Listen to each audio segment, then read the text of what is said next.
Hello everyone, welcome back to my channel Imtiaz IT Service. In this video, we'll cover the most important interview question, that is at the rate Spring Boot application, right? So we know that interview point of view, most of them will be asking the questions for you, what exactly the at the rate Spring Boot application. So let's see what exactly it means. So basically at the rate Spring Boot application is a main and core annotation in the Spring Boot, guys, which basically enable auto configuration, component scan, and the configuration setup. So all the things will be in one place whenever we use at the rate Spring Boot application.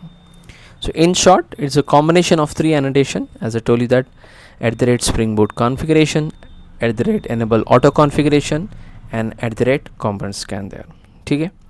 So basically, if you see the first one, at the rate Spring Boot configuration, it basically mark the class as a configuration class. Similarly, as we are using the Spring Core as a at the rate configuration, right? Next one is enable auto configuration. This is basically help us to configure the beans like data source, dispatcher server, security, Jackson, based on the dependencies which we are adding the pom.xml file. And the last one is at the rate component scan. So it basically automatically scan the current packages and the sub packages whenever we find at the rate component, at the rate service, REST controller, etc. Fine.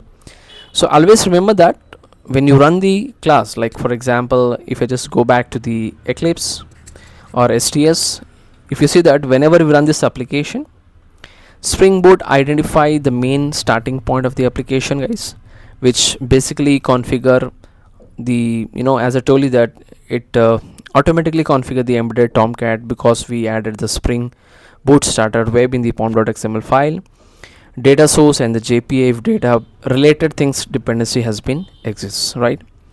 And third one is component scan, because wherever you find at the rate REST controller, service, repository component, it will register them as a Spring Bean. Okay. And finally it will be start with automatically port number, but if you want to make the changes, you can make the changes by using any port number, but default it's 8080. And finally you can start the application. So in short, at the rate Spring Boot application tells Spring Boot, this is my main class, configure everything automatically, scan all the components, and start the server way. That's it. I hope you understood what exactly it means. Thank you so much for watching this video. Take care and bye.